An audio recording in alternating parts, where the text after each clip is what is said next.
¿Qué tal? ¿Cómo están? Buenas noches. Estamos arrancando Cara o Cruz, como cada domingo por Unicanal. Clary Arias, ¿cómo estás? Buenas noches. Buenas noches, Jorge Alberto. Bueno, varios temas hoy. El primero, vamos a hablar con el doctor Pablo Lemir. ¿Qué es lo que pasa en la sociedad, esta ola de violencia? Escuché al ministro del Interior, no habló de censurar, tampoco de medir, pero sí la influencia de los medios de comunicación. ¿A vos no te pareció hasta el hartazgo que nos insistían con el tema de la casa del terror, cada tanto en todos los medios, insistentemente? Y algunos dicen, ¿pueden llegar a influenciar los medios de comunicación? Leía declaraciones del doctor Pablo Lemir. Él dice que no todo es responsabilidad del Estado, hay una responsabilidad en la familia, tiene que ver también con la educación. Vamos a hablar en el primer bloque de ese tema. A ver, yo voy a hacer mención. La incidencia de los medios de comunicación está demostrado desde hace siglos, Jorge. Hay una novela de Goethe que habla de un suicidio. Cuando Goethe publica esa novela y se divulga en Alemania, hubo una ola de suicidios juveniles. Es decir, te pongo un ejemplo literario de cuando no existía ni el internet, ni las redes sociales, ni este canal, ni nada que se le parezca. Entonces, sí hay una responsabilidad de los medios. Hay una cosa que yo vi ayer y me llamó mucho la atención. Pasé por la Casa del Terror, prefiero llamarla así antes que del horror, y vi a una joven de unos 20 tantos años sacándose una selfie en la Casa del Terror. Y yo dije, no hice un juicio de valor sobre la chica, hice un juicio de valor sobre nuestros trabajos y sobre cómo los medios de comunicación, cuando no hay una noticia importante de verdad, la rellenan con ese tipo de sucesos. Lo vi en Canal 9, lo vi en los satélites, lo vi en los canales satélites del 9, lo vi en Telefuturo, lo vi, debo admitirlo también, en menor medida aquí en nuestro canal. Pero bueno, estamos en el cable, los canales de aire tienen una fuerza tremenda. Pero vuelvo a insistir, todos nos hemos sumado a esto de divulgar, a esto de hablar.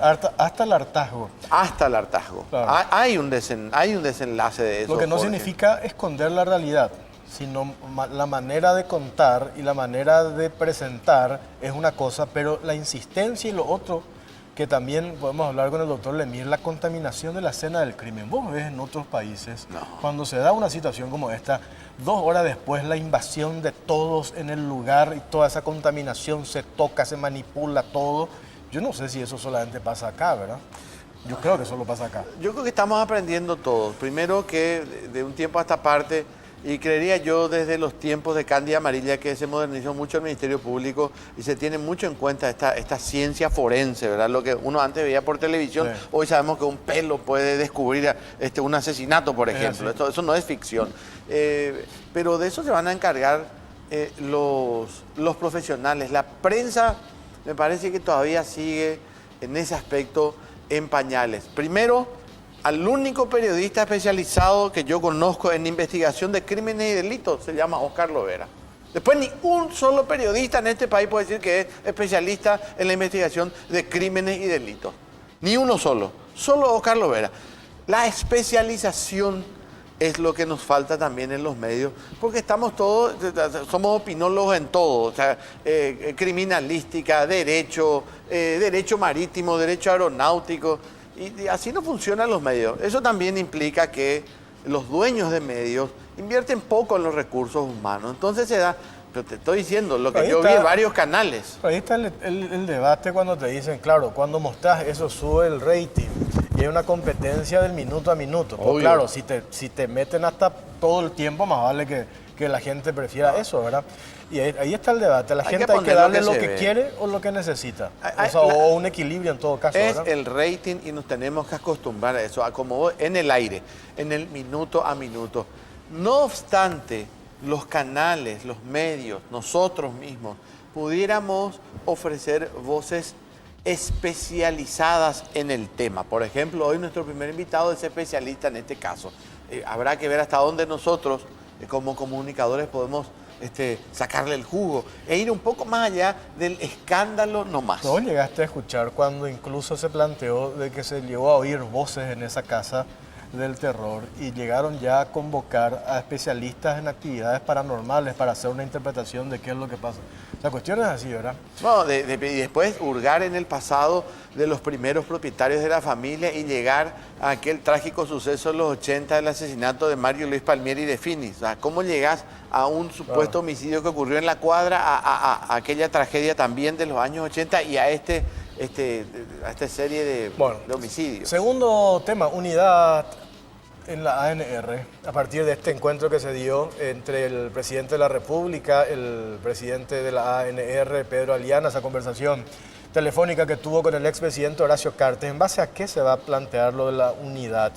Se mencionó, hay una especie de intento de pacto a la impunidad, hay una visión país, permanencia del Partido Colorado en el poder, ¿en base a qué criterio? Simplemente hay una necesidad por parte del gobierno actual de lograr la famosa gobernabilidad, entonces están detrás de buscar esa unidad dentro del Partido Colorado, el segundo tema.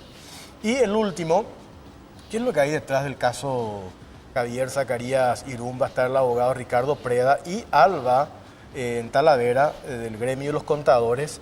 Ellos, el gremio de los contadores, dicen no se justifica que el senador no haya pagado impuesto a la renta personal. Tiene una respuesta el abogado de Javier Zacarías Irún en relación a ese tema. En el último bloque vamos a compartir estos temas. Le saludamos a Claudia Aguilera, nuestra compañera. ¿Cómo estás, Claudia?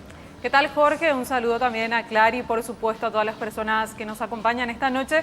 Recordamos que estamos con la transmisión también desde Radio 1650 AM, la primera del dial, y para aportar nada más al análisis que estaban haciendo acerca de la responsabilidad de los medios de comunicación en un evento como este, sería importante también, ya apoyando la postura de Clary Arias, que los medios de comunicación aprovechen un evento así como para no solamente analizar con especialistas el evento, sino también para concientizar acerca de la violencia de género. Y justo el evento se da también coincidiendo en la Semana de la Salud Mental, el 10 de octubre, el Día Mundial de la Salud Mental. Entonces, interpelarnos como sociedad acerca de la violencia que reina en la sociedad paraguaya. Y acerca de todo esto nosotros vamos a hablar ya con Pablo Lemir, pero tenemos un informe al respecto.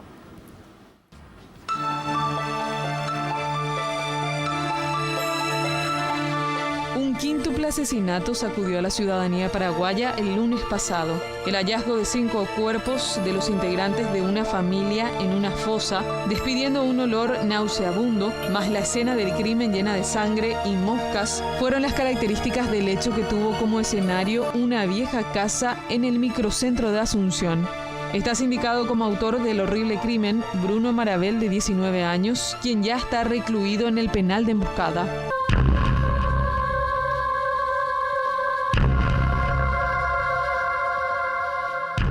Otro hecho que conmovió a la opinión pública fue el asesinato de un hombre de 33 años. Su pareja fue quien le propinó 14 puñaladas en total y justificó el crimen asegurando que su vida estaba en riesgo. Y justo le he visto abriendo la ladera de espalda. Rapidísimo saqué y le metí 3 veces. Pa, pa, pa. 5 litros de sangre ya estaba en el piso así, ya se empezó a sangrar.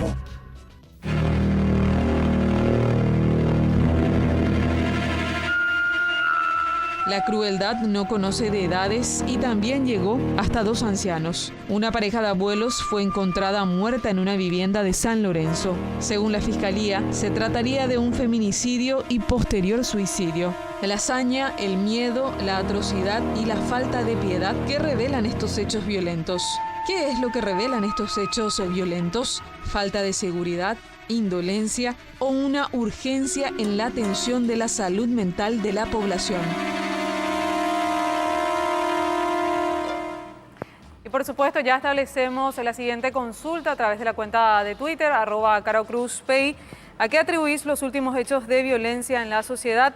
Falta de educación, familia, estado ausente, influencia mediática o la otra opción, otros. Ya queda habilitada la consulta y los comentarios a través del hashtag COCPI. Gracias, señora Claudia Aguilera. Nos acompaña el doctor Pablo Lemir. Él es médico forense del Ministerio Público. Doctor Lemir, buenas noches. Gracias por acompañarnos. Buenas noches, Clary. Un saludo a vos, a Jorge y a toda la audiencia. Esta sinopsis que presenta nuestra compañera nos muestra hechos violentos en un lapso de 7 días y uno dice, bueno, el consumo de violencia a través de los medios masivos puede despertar mi yo violento, doctor Lemir. Yo creo que es el tema de la violencia en nuestra sociedad y las respuestas violentas de la sociedad tienen un origen multifactorial. O sea, no es solamente la prensa, no es solamente el consumo del producto llamado prensa roja o prensa amarillista también. Es multifactorial, pero de que contribuye. O sea, forma parte de todo el menú de cosas que nos está pasando como sociedad. Y eso justamente es lo que estamos llamando desde la semana pasada, como Dirección de Medicina Legal, a una profunda reflexión, ¿verdad? Del Estado, de la sociedad en conjunto, de que no estamos teniendo una buena administración de conflictos por parte de la población, una buena administración de las frustraciones, porque es normal que uno se frustre a lo largo de la vida por distintos motivos, pero ¿qué respuesta damos cuando nos sentimos frustrados? ¿Qué respuesta damos cuando nos sentimos heridos o cuando sentimos que algo nos hace falta? O la canalización de esas frustraciones. Exacto. Yo creo que entra dentro de todo ese contexto, porque lo único que le faltaría a este excelente reporte que hizo la compañera es agregarle, por ejemplo, el hecho de Villarrica, que fue también un feminicidio de no hace más de un mes o 2 meses. Y tenemos, para hablar de los hechos más violentos, 2 feminicidios en cuestión de 2 meses. Pero si queremos después de hacer un raconto y buscar el anterior caso, tenemos que ir al 2001, que fue el que te has de estar acordando del caso de Truy Arroyo Folle, que fue condenado y que fue en San Lorenzo. Sí. Y si querés irte un poco más atrás, tenés que irte al 97-98, que fue el de Ribelli. Exacto. O sea, ¿por qué antes pasaban 8 a 10 años para que se produzca? Desde el anterior hasta este prácticamente pasaron 17 años. Y luego en cuestión de meses tenemos 2 feminicidios. O sea, ¿qué nos está pasando como sociedad? Es lo que tenemos que preguntarnos. Y ahí yo creo que sí, la forma de presentar la noticia, en eso comparto plenamente con Jorge, no es cuestión de no hablar del hecho, sino cómo presentarlo. Y eso los expertos en comunicación saben mejor que nadie. O sea, cómo presentar un hecho hace la diferencia.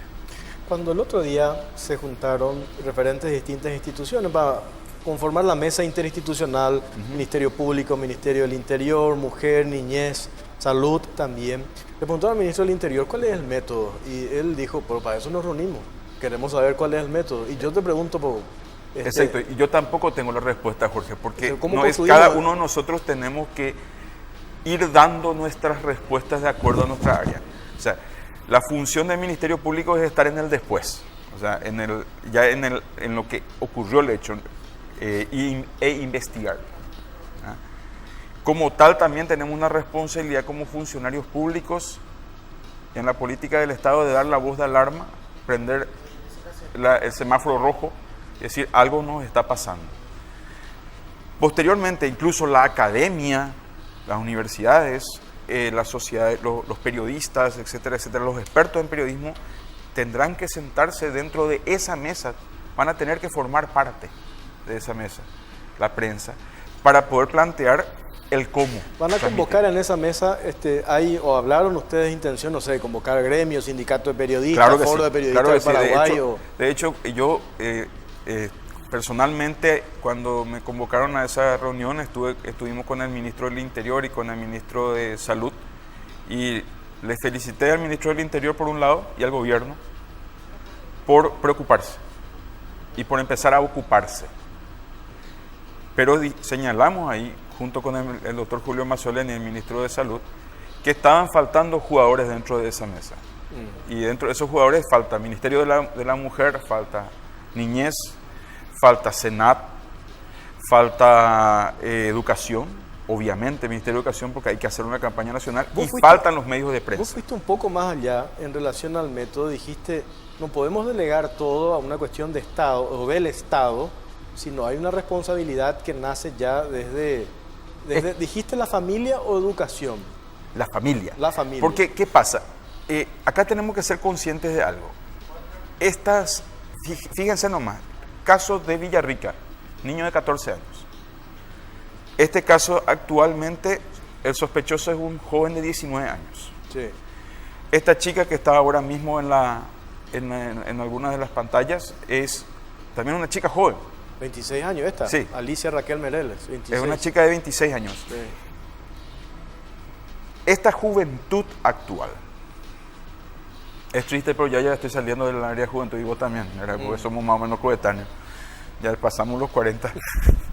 Entonces, la juventud actual nace de una matriz donde obviamente el mensaje de la familia era un mensaje violento. Entonces, los valores y la educación principal inician en la casa. Y el Estado no puede hacer ninguna modificación sobre eso. Lo que sí puede es dar herramientas a la población de cómo volver a enseñar en valores, cómo trabajar los conflictos dentro de la familia, pero es una responsabilidad primaria de la familia. Para poder cambiar la sociedad, tiene que trabajar con la base de la sociedad, y la base de la sociedad es la familia. Entonces, ahí y luego, obviamente, reforzar ese mensaje con educación, con salud pública, que tiene su componente importantísimo, que es trabajar el tema de salud mental, la parte de psicología, etc.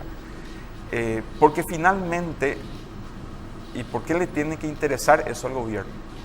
Porque el gobierno es el que tiene que terminar arreglando los platos rotos.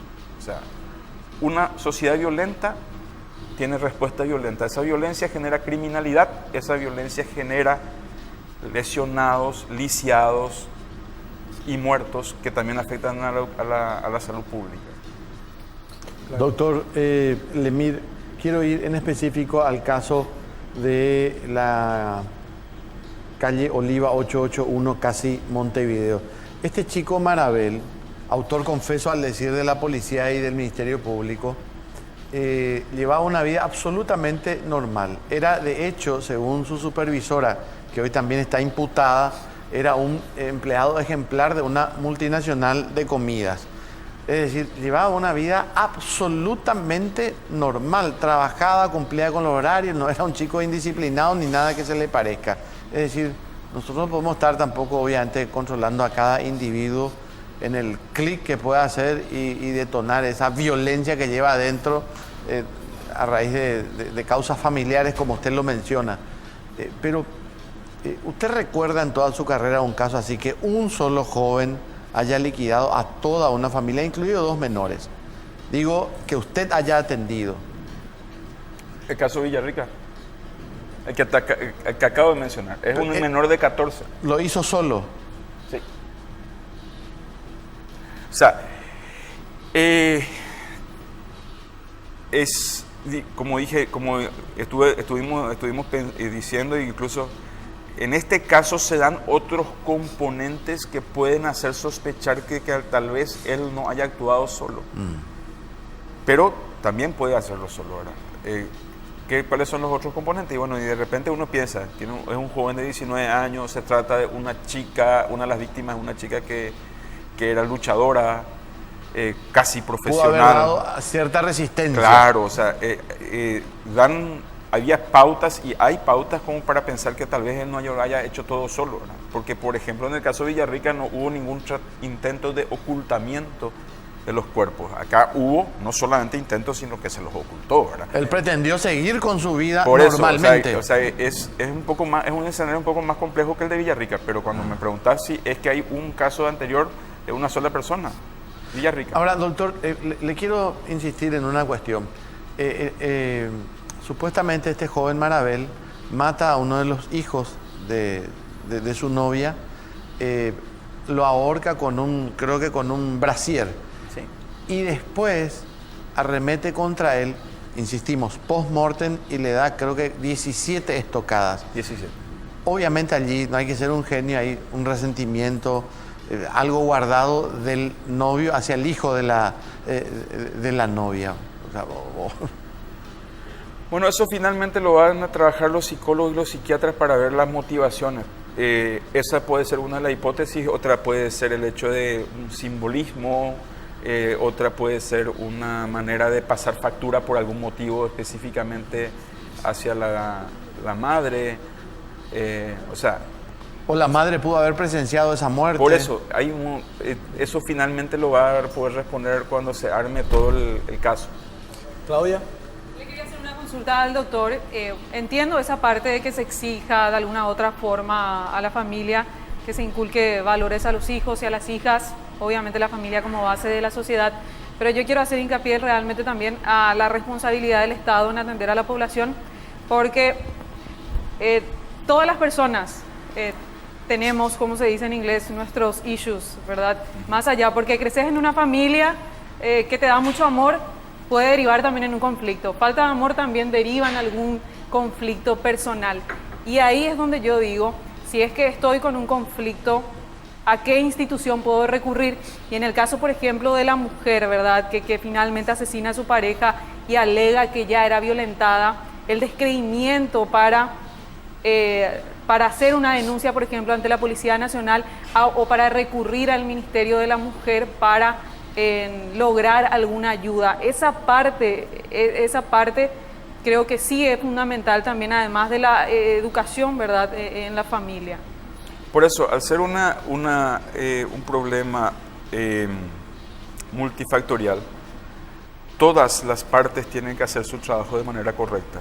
La familia tiene que hacer su trabajo de manera correcta, pero obviamente esa familia tiene que estar respaldada por un Ministerio de Educación cuando se trata de los chicos, por un Ministerio de Salud Pública que brinde un buen servicio de salud mental accesible a toda la población, por un buen sistema de justicia cuando hace su denuncia, y finalmente por algo que venimos reclamando como ciudadanía desde hace demasiado tiempo, porque también el sistema de justicia brinde e impida lo que se conoce como la impunidad. Porque finalmente cuando hay impunidad, o sea, el problema, como solemos decir en la facultad de Derecho, cuando estamos dando clases, lo que sea, el problema no es la corrupción, el problema es la impunidad. Porque siempre la corrupción es algo de repente inherente al ser humano, pero cuando eso se eterniza o sea, la persona se da cuenta de que no hay ninguna consecuencia a lo que está haciendo, entonces es más fácil que lo siga haciendo. Se suma también a la mesa el psicólogo criminal Eduardo Bieber. ¿Qué tal, doctor? ¿Cómo está?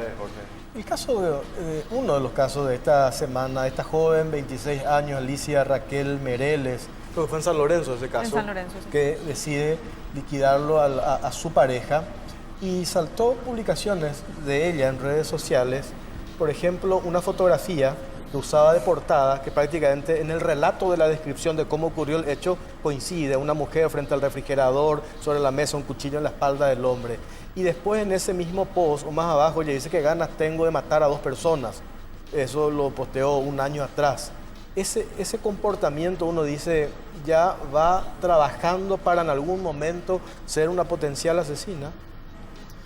Sí, ese comportamiento de esa chica sería psicopático, ¿verdad? Una persona que planea a conciencia un crimen, ¿verdad? Y ahí también entra el tema de las drogas, ¿verdad? Era una mujer que consumía drogas. Yo no sé qué relación tenía con la víctima, o sea, qué tipo de relación tenía, ¿verdad? Hay que ver si fue un problema ya de hace tiempo, ¿verdad? Entre ellos, ¿verdad? O fue algo más planeado, un tema vamos a decir, por querer matar, por una fantasía. No puedo hablar mucho porque no tengo los detalles del caso, ¿no? O sea, no tengo la evidencia, entonces no podría dar un perfil acabado, pero sí, la verdad que yo muchas veces veo en redes sociales perfiles que me llaman la atención. Una vez un alumno me dice: profe, mira el perfil de esta chica, me dice, ¿y qué opinas? Y le digo, una chica que tiene tendencias masoquistas, ¿verdad? Y puede terminar hiriéndose o haciéndose algo, ¿verdad? Y me dice: sí, profe, justo hace 2 días que se suicidó, me. Y hay muchos perfiles así que uno ve y realmente le causa espanto, ¿verdad? que están expresando lo que es la personalidad. Hay mucha gente así. Claro, licenciado Bieber, usted ve los perfiles en las redes sociales con un ojo clínico tal vez, algo que ni este servidor ni mi compañero podemos hacer, pues bueno, no estamos en la rama, pero alguien en el Estado debería hacerlo, ya sea en la Fiscalía, ante esta ola de crímenes violentos, alguien debería estar dando vueltas allí, no solamente para buscar pedófilos, sino para buscar gente a lo mejor con un problema y le ubicás y le das una mano. ¿Se puede hacer eso o no? Claro que sí, un tema... Identificar perfiles, digo. Un tema preventivo. Preventivo. Se podría hacer. De hecho, que en otra parte del mundo la policía hace eso. Perfiles sospechosos que tienen ese potencial de hacer daño, ¿verdad? Acá siempre insisto que nuestra policía o la fiscalía debe tener una unidad de ciencia de la conducta. Somos unos pocos países en Latinoamérica que no tenemos unidad de ciencia de la conducta. O sea, no tenemos perfiladores. Unidad de ciencias de la conducta. Y hablando de eso, al inicio charlábamos con Jorge sobre nuestra responsabilidad como medios y yo le mencioné aquella novela de Goethe del siglo XVIII, Las tribulaciones del joven Werther, que después de darse a conocer al público hubo una serie de suicidios en Alemania y también inclusive en otras partes de Europa. ¿Podemos nosotros, medios de comunicación, incidir a ese nivel cuando mostramos sangre, crimen, etcétera, etcétera? Se puede incidir. En otros países, de hecho, que hay leyes para la prensa con el tema del suicidio, ¿verdad? Porque hay mucha gente perturbada o jóvenes que ven cómo las personas se matan, entonces tienen ideas o copian eso, especialmente los adolescentes. Por eso que es delicado el tema de la prensa, de mostrar ciertas cosas o contar, o la forma que se cuentan o se muestran, ¿verdad? Eso debería ser, yo creo, regulado. Doctor, el tema de la contaminación de la escena del crimen, en el trabajo puntual que ustedes realizan, el médico forense a veces, uno siempre ve cuando se separa, se pone la cinta famosa amarilla, naranja, pero hoy vemos que eso todo el mundo entra, manipula, toca, supongo yo eso complica incluso también para el trabajo elemental que hacen ustedes. Sí. Con relación al tema de manejo de la escena, acá hay dos factores que hay que trabajar y también tenemos que trabajarlo en conjunto, y cuando me refiero a conjunto me refiero a Policía Nacional, a todo lo que es el proceso de investigación, Policía Nacional, Ministerio Público y la prensa. Porque también acá hay un problema, no solamente la contaminación de la escena del crimen porque se llega tarde o porque se entró antes o porque se dejó entrar antes a otra gente, y la manipulación de las mismas, sino en el durante y en el después con las imágenes. Porque resulta de que acá se publican imágenes de la escena del crimen, se ven videos de la escena del crimen como si nada. Y eso también está mal, dificulta el trabajo de investigación, complica y contamina también el trabajo de investigación. ¿Pero quién es responsable? ¿El Ministerio Público o la policía? Y el responsable es el que agarra, saca la foto y la publica, porque las fotos y los videos de la escena de crimen deben ser tomados porque son una forma de perenización de la evidencia, o sea, de fijación de la evidencia. Y eso van a ser públicos, pero van a ser públicos en el proceso judicial. ¿Y cómo no en el momento, antes? No en el previo. Ayer nomás, una de las tareas nuestras era tratar de explicar a medios de prensa de que el señor no tenía un guante de látex. E incluso estamos revictimizando a la familia, teniendo que explicar que esa es la piel que se desprende por la descomposición y que después nosotros tenemos que levantar esa piel para poder hacer la necrodactilia, para poder reconocerla. Hay una cosa, doctor Lemir, que me llamó la atención y es increíble. Este vayan de asunto exclusivo. Voy a ABC TV. Yo no entiendo cómo es que estas dos chicas imputadas que trabajaban con este muchacho se abstuvieron de declarar en la fiscalía, pero entrevista exclusiva a ABC TV. Obviamente yo entiendo para qué es para generar cierta empatía de la opinión pública hacia ellas, porque eso al final de cuentas sirve también después cuando llegue el momento de la investigación o inclusive un juicio oral. Yo también no entiendo no sé si es la fiscalía o la policía, las dos chicas hablando. Pero tener el tema de la contaminación a propósito de la escena del crimen, vos periodista, el comisario de turno, interventor de tu chongo y te deja así pasada. Todo es chonguismo. Claro, todo es chonguismo. Exclusivo. A Telefuturo se le dio un chiquitito, a veces se le dio otro chiquitito. Te digo, increíble, habló esa chica O sea, estuvo declarada obviamente su derecho delante de la fiscalía. 2 horas, doña, ¿no viste vos? No. Contó todito. Y después, obviamente, ella está generando, digamos, procurando zafar, presionando al Ministerio Público. Yo no sé hasta qué punto se puede hacer eso, doctor Lemir. No sé si usted, la fiscalía está a cargo de estos reos. No, definitivamente todo lo que acaba de decir es, ella, ¿dónde da esa declaración? En el ámbito de la policía. La policía es responsable. Obviamente, del momento que está detenido, eso es responsabilidad de la policía, no solo el Ministerio Público no se puede ser responsable de eso. Tenemos una pausa cortita, después de la vuelta hablamos sobre este tema. Ya venimos.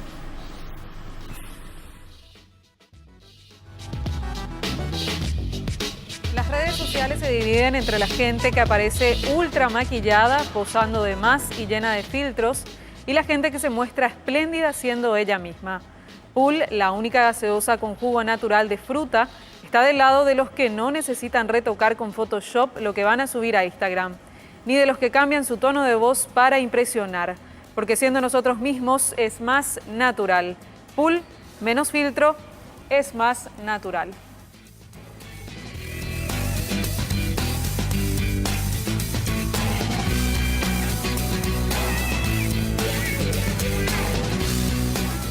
Continuamos en Caro Cruz y ya tenemos los primeros datos de nuestra encuesta acerca del tema sociedad criminal. ¿A qué atribuís los últimos hechos de violencia en la sociedad? En un 44% la gente dijo que se trata de falta de educación, en un 21% el Estado ausente, en un 20% influencia mediática y en un 15% otros temas. Ay, CP, otros. Y otro problema. Varios otros Popular, problemas. bipolaridad. Claro, a ver, ponerle otro, ¿verdad?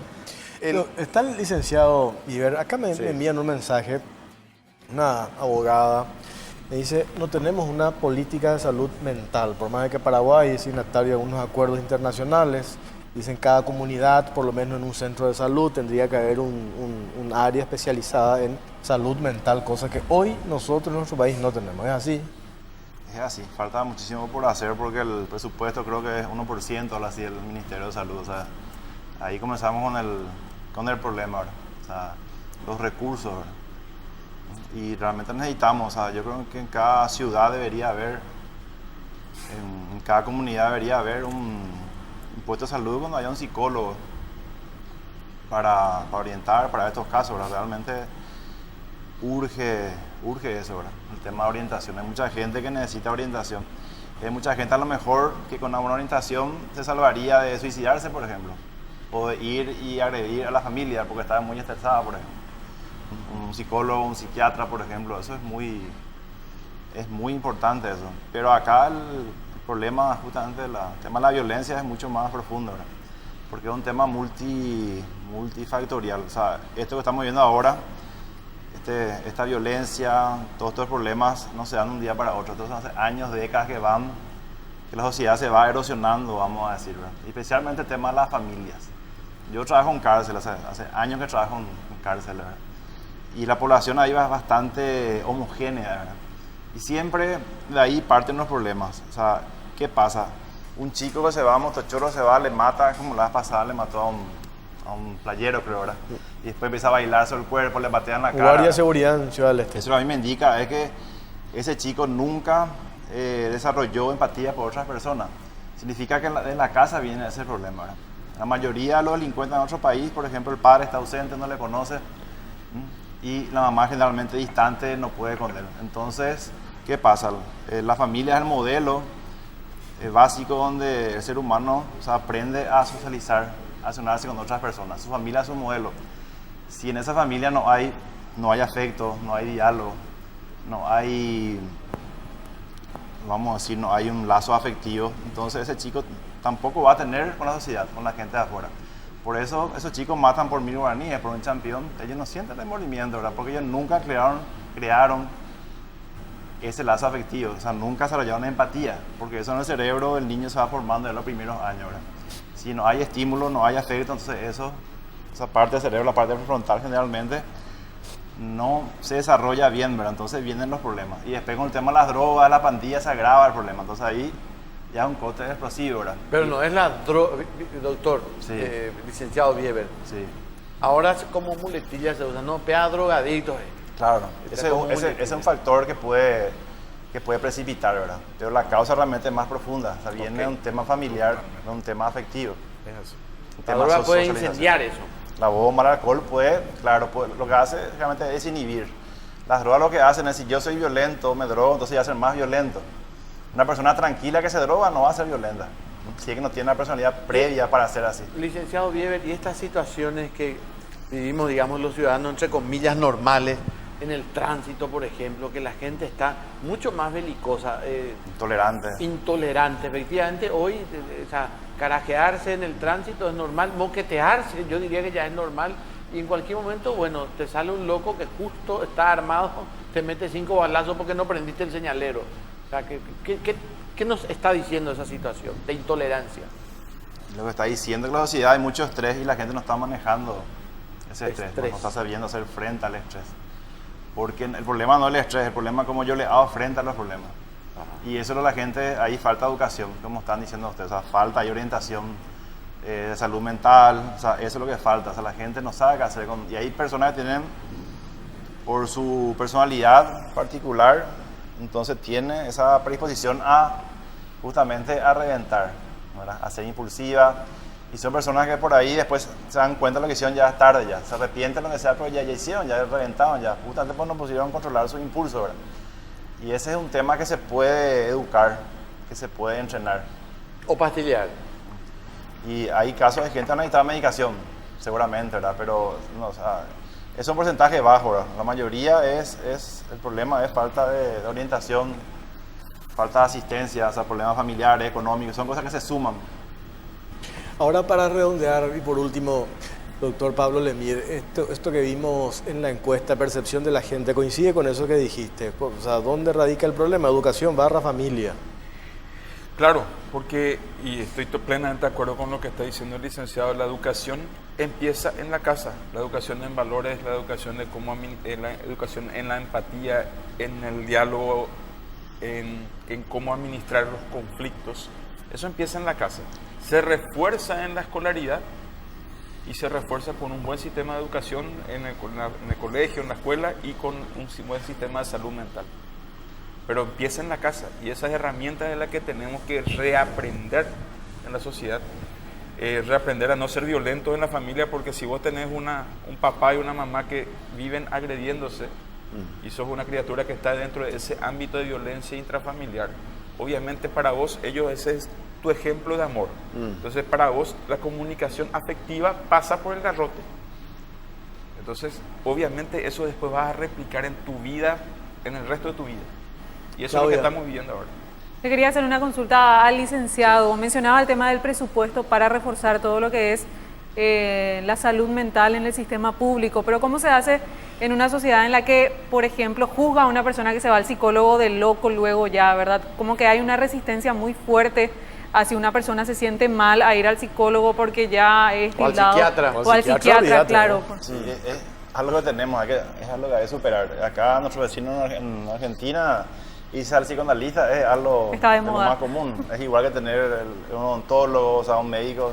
En otros países es lo mismo, pero acá hay que romper con ese prejuicio, hace falta más educación en ese sentido, que la gente no tenga miedo a consultar con un psicólogo, un psiquiatra. O sea, eso no significa que uno tenga un trastorno, esté loco porque se va a consultar, o sea, es una consulta, o sea, el beneficio va a ser mucho mayor que quedarse encerrado con miedo, o sea, a eso es lo que voy, ¿verdad? Pero un prejuicio social es un tema social, es un prejuicio que hay que vencer. O sea, acá estamos más acostumbrados de repente la gente a recurrir al curandero, al que tira las cartas, o sea, un tema Increíble. cultural también fuerte todavía ese tema. O Tarotista. la gente prefiere ir al médico, o sea, un médico, por ejemplo, pero no al psicólogo, al psiquiatra, que son los especialistas en esa área.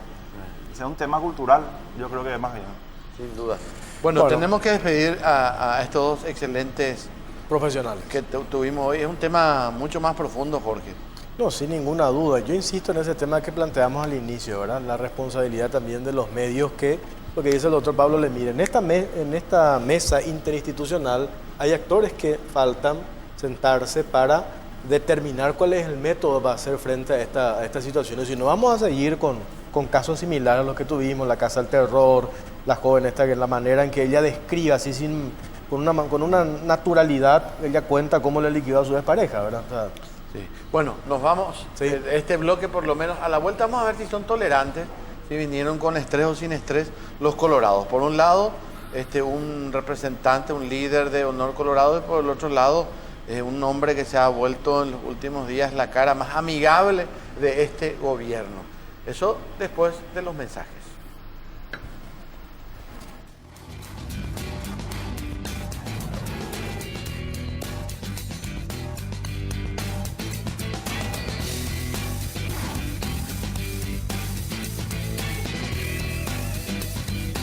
Es momento de planificar tus vacaciones. Comprando tus pasajes de Líneas Aéreas Gol con las tarjetas de crédito del Banco Basa, tenés 18% de descuento.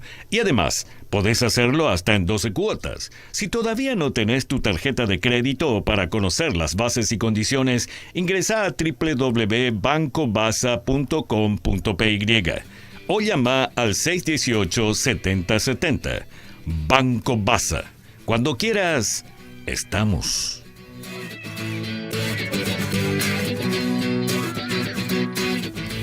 Y empezamos este bloque ya anunciando nuestro segundo tema de la noche, la unidad dentro del Partido Colorado.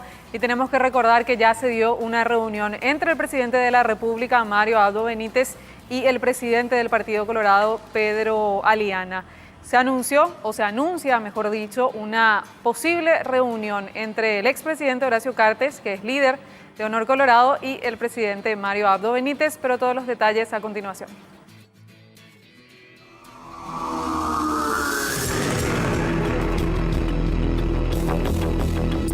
La puerta a la unidad de la ANR quedó abierta luego de una sorpresiva reunión que se concretó entre el presidente de la República, Mario Abdo Benítez, y el titular del Partido Colorado, Pedro Aliana. En esta audiencia, ambos líderes, Horacio Cartes, de Honor Colorado, y Marito, de Colorado Ñeteté, a través de un contacto telefónico, acordaron un encuentro para fortalecer la salud de la agrupación política. Varios asuntos fueron especulados como temas de la reunión: unidad partidaria, cargos en el gobierno, imputaciones de referentes políticos, junta de gobierno. Hasta se dijo que se conversó sobre un pacto de impunidad. Como principal resultado del acercamiento se aguarda una reunión entre Cartes y Mario Abdo, lo que ya motivó un gran encuentro previo entre los integrantes de Honor Colorado. ¿Cuál será la condición de cada sector para sellar la unidad y la paz partidaria? ¿Realmente será posible esta unidad colorada?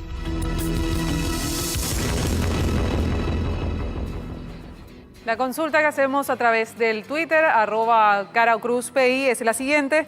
La unidad colorada anunciada se dará por primera opción, pacto de impunidad; la otra opción, visión país; la tercera opción, continuidad de la ANR en el poder; y la última, necesidad de gobernabilidad. Los comentarios a través del hashtag COCPI. Bueno, muchas gracias, Claudia Aguilera. Doctor Darío Filártiga, ex asesor político del expresidente Horacio Cartes, actual vicepresidente de la ANR. ¿Cómo le va? Buenas noches, Jorge. Buenas noches, Clary. Buenas noches, Daniel. La verdad que estoy cómodo, contento y agradecido por esta invitación y por la posibilidad de hablar sobre un tema que tanto nos interesa a los colorados, que es la unidad. Y también está con nosotros Daniel Centurión, actual asesor político del presidente Mario Abdo Benítez. ¿Qué tal, Daniel? ¿Cómo estás? Buenas noches, Jorge, Clary, a Claudia, Darío Filártiga. Buenas noches a todo el equipo de trabajo y un placer estar con ustedes. Oye, ¿puedo empezar con el más grande, digamos, en edad? Adelante. Ambos, hay que aclarar aquí, son pesos pesados cada uno en su movimiento.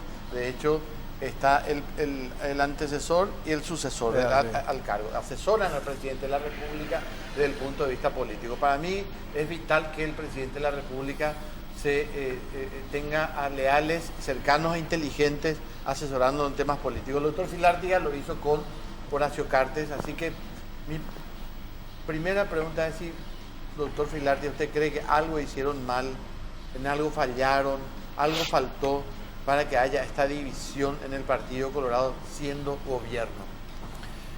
Bueno, voy a contestar tu pregunta, Clary, con mucho gusto, pero quiero apresurarme en aclarar una situación que se ha instalado a través de los medios es la cuestión de la impunidad, del pacto de impunidad. Descarto categóricamente que la unidad que se busca en el partido tenga por propósito apañar actos delictivos o apañar conductas indebidas de dirigentes del Partido Colorado. Pasando a lo tuyo, el gobierno es una gestión muy compleja, Clary, porque no solamente debe atender las inquietudes y las necesidades de la ciudadanía, sino que también debe ser una gestión que apunte a fortalecer al partido de gobierno, en este caso el Partido Colorado. La unidad es una aspiración permanente de todos los colorados y de todos los que hacemos política en nuestros respectivos partidos. Pero se han venido dando situaciones anecdóticas que eclosionaron con una suerte de distanciamiento entre dos grandes sectores del Partido Colorado. No hay que olvidar que después de las internas del 17 de diciembre del año pasado, cuando fue elegido candidato a presidente de la República por nuestro partido Mario Audo Benítez, el actual presidente, se generó un ambiente de unidad, inclusive alegre, festiva en el Partido Colorado. Y todos los colorados, yo no conozco ningún colorado que nos haya trabajado, que nos haya aportado no solamente su voto, sino su entusiasmo, su trabajo a favor de la lista 1 y a favor de la candidatura de Mario Audo Benítez. El Partido Colorado estuvo unido el 22 de abril y por eso fue que ganamos las elecciones, porque no hay que olvidar que a pesar de pronósticos muy optimistas, finalmente la diferencia fue de 3 puntos porcentuales. Es decir, que no fue un triunfo arrasador. Es decir, que todos los no colorados se juntaron contra el Partido Colorado y gracias a Dios para nosotros, el Partido Colorado logró consolidarse en un solo cuerpo y votó por los candidatos del Partido Colorado. ¿Y después de las elecciones? Estoy hablando de las elecciones generales. Claro, y después de las elecciones se produce una serie de impases que comenzó con la negativa de un grupo de senadores de considerar la renuncia del presidente de la República, que renuncia cuya aceptación le hubiera posibilitado a jurar como senador electo, que es el cargo para el que fue elegido y que le corresponde. Y esa renuencia a tratar la renuncia creó una fisura, digamos, que no se puede dimensionar hasta que las consecuencias vinieron llegando, que es una suerte de jugar cada uno por su lado y posteriormente se produce la situación vergonzosa del presidente Lugo de convocar a senadores no electos ni proclamados para incorporarse al Senado en detrimento de los electos y proclamados. Aclaro que cuando se habla de la senaduría del presidente Horacio Cartes, él no condiciona absolutamente nada, ¿verdad?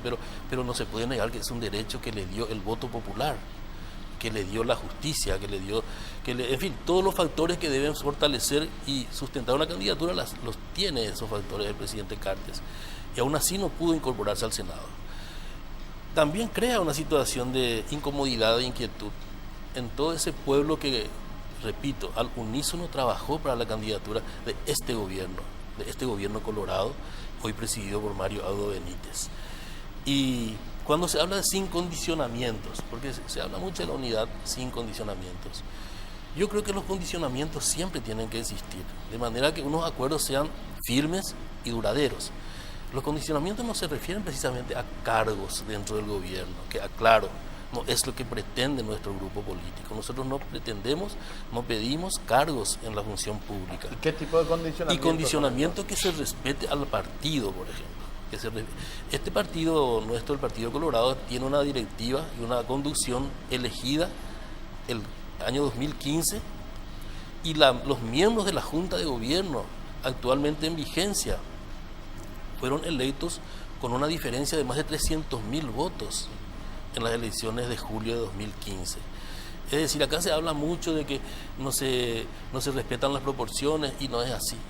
Acá hubo una diferencia enorme en las elecciones partidarias, estoy hablando, que fueron las elecciones que determinaron la conformación actual de la Junta de Gobierno.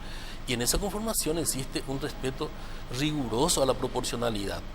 Es decir, ahí no es que se le negó lugar a nadie, al contrario, se le ofreció se puso a disposición de todos los movimientos los lugares que, de acuerdo a los coeficientes electorales, le correspondían. Y eso es así hasta hoy. Ahora, cuando hablo también de sin condicionamientos, me refiero a que los condicionamientos deben ser en la medida que el Partido de Colorado debe funcionar orgánicamente. Esa es una condición del acuerdo. Y orgánicamente me refiero a que no es solamente legalmente, porque ahora el Partido Colorado puede funcionar legalmente, tiene la mayoría requerida para hacer las sesiones y compañía, pero ¿de qué sirve? ¿De qué sirve aferrarnos nosotros, hablo de la mayoría de la Junta, a una mayoría circunstancial si no va a participar la otra parte del partido, que va a dar vida y legitimidad a la decisión, al debate interno que tanta falta hace en el Partido Colorado? A ver, doctor, Sí. Daniel Centurión, hace rato hiciste sobre el primer punto que habló el doctor Filarti, hiciste una mueca cuando en el informe hablamos de pacto de impunidad, pero llama la atención que justo se da este acercamiento ahora en un momento en que tanto dentro de Colorado Ñetetê, Honor Colorado, pesos pesados, hoy están siendo investigados por la justicia, están en el ojo de la tormenta, y ahí se da este acercamiento entre el presidente de la República, el presidente del partido, después esa conversación telefónica con Horacio Cartes. Bueno, es importante hacer algunas precisiones. Con respecto al informe, al inicio, en la llamada telefónica que se provoca a instancias, a iniciativa del presidente del partido, no se acordó ningún encuentro. Fue simplemente un saludo cordial, fraterno, que duró un minuto y medio. En segundo término, hablar de pacto de impunidad, eso nosotros hemos descartado en reiteradas oportunidades, lo ha hecho el presidente de la República, y fue uno de los temas que se abordaron ese día.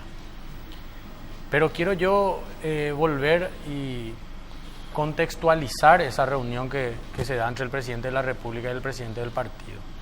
El presidente del partido inicia este proceso de conversación no en esa semana en que se empiezan a desarrollar algunas denuncias o intervenciones de la justicia hacia X personas del Partido Colorado o del estamento político. Eso se da mucho antes. El presidente del partido conversa con el vicepresidente de la República. También yo he tenido oportunidad de conversar con él. Estamos hablando de 30 días atrás, 40 días atrás, en su domicilio. Luego conversa con el grupo de Lilian Samaniego, con otros grupos minoritarios del partido, y se provoca una llamada telefónica del presidente del partido al presidente de la República, donde le pide una audiencia, ya sea en Palacio de Gobierno o en Burú Villaroga. Le dice el presidente del partido: quiero ir a conversar contigo, presidente, de algunos temas institucionales, y el presidente de la República le dice en un gesto de identidad partidaria, de gratitud hacia el partido, en un gesto también que hay que aceptar, un gesto de grandeza de su parte, le dice: no, yo voy a trasladarme a la casa partidaria y desarrollemos una conversación institucional. Porque al presidente de la República le interesa la unidad partidaria dentro de una agenda institucional. Si nosotros hablamos de la pacificación de las familias paraguayas en todo el proceso electoral, si hablamos de unir a las familias paraguayas, ¿cómo no iniciar ese proceso dentro del Partido Colorado, al interior del Partido Colorado? Y qué bien que el presidente del partido, la representación política más importante del Partido Colorado, sea el que propicie estas rondas de conversaciones. Y en aquella oportunidad, cuando el presidente de la República va a la sede partidaria, los temas fueron temas institucionales. Es más, y voy a dar una infidencia, que no escuché que haya dicho el presidente de la República, pero creo que el presidente del partido en algún momento también tocó este tema. El presidente de la República fue claro al presidente del partido cuando le dice que esta agenda institucional que estás iniciando y que me vas a tener a tu lado en cualquier lugar, ante cualquier persona, buscando la unidad partidaria, que no sirva tampoco para que nadie pretenda instrumentar este proceso, que ninguna persona pretenda utilizar la unidad justamente para llevar agua a su molino. Y en esos términos yo creo que se dejó bien sentada la posición del presidente de la República. Así que acá hablar de unidad partidaria no es hablar de impunidad, al contrario. El presidente de la República ha dado su respaldo absoluto a la Administración de Justicia, y hay una frase que inclusive se repite en varias oportunidades que él había expresado: caiga quien caiga. Acá, si miramos nosotros dentro de un proceso de investigación, hay referentes pertenecientes al movimiento oficialista, a Colorado Añetete. Ahora están siendo investigados otros referentes políticos, y seguramente la Administración de Justicia, con las manos desatadas, va a iniciar un proceso que es necesario en la República del Paraguay, donde se desarraigue de los poderes fácticos, donde ya no exista esa llamada telefónica para resoluciones o sentencias interesadas. La institucionalización de la Administración de Justicia le hace bien al Paraguay. Eso nos da a nosotros una paz, donde creemos que en un tiempo prudencial se puede eliminar la impunidad, que muchos refieren eso como una cuestión de idealismo, como una cuestión que es inalcanzable, pero sin embargo se está transitando ese proceso. Acá nosotros tenemos una agenda institucional. Después de aquella reunión con el presidente del partido en sede de la Junta de Gobierno, se habló sobre la recomposición del Comité Ejecutivo de la Junta de Gobierno. Inclusive el presidente del partido menciona, que yo agradezco y reconozco en referentes del Movimiento Honor Colorado, que ponen a disposición sus cargos dentro de la Comisión Ejecutiva buscando la unidad. Y el presidente de la República le dice al presidente del partido que no era necesario sacrificar ningún espacio de aquellos que ya estaban, porque existían dos vacancias que se han provocado por el fallecimiento de Luis Naitin y el que se generaría a instancia del pedido de permiso del ingeniero Castiglione. Entonces, es la recomposición de la Comisión Ejecutiva, señalando lo que decía Darío Filartia, con eso cierro, Clary, Jorge, y que nuevamente sea la Junta de Gobierno el lugar, el epicentro donde se debatan los grandes temas nacionales. A ver, concejal, con permiso, Daniel Centurión, era la gente de Honor Colorado, y vamos a ponerle todo el peso acá al doctor Filartia, era tan bonita así como dice Filartia, que le ofrecieron a ustedes los de Añetete en la conformación de la Junta de Gobierno después de las primarias coloradas del 2015, los lugares así representativos en la Junta de Gobierno, o ahora nomás se hacen de los buenos, estos que están fuera del poder?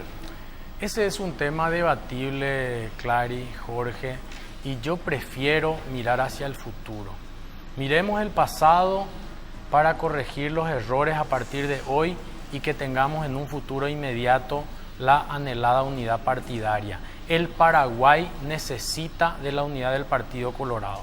La unidad del Partido Colorado, el partido más grande de la República del Paraguay, le da paz al país, le da gobernabilidad, le da estabilidad política, le da previsibilidad, y lo que nosotros ahora tenemos que hacer es empezar a trabajar en la recomposición de la Comisión Ejecutiva, a partir de ahí una sesión importante en la Junta de Gobierno, y que nos una nuestras coincidencias. ¿Cuáles son esas coincidencias? Hoy veíamos en las estadísticas 280.000 jóvenes entre 15 y 29 años que no trabajan ni estudian. Hablamos de 40% de niños igual o menor a 10 años en la pobreza extrema. ¿Qué representa ese costo social en un futuro inmediato para la nación paraguaya? Hablamos de 2 millones de pobres, 1 millón en la pobreza extrema.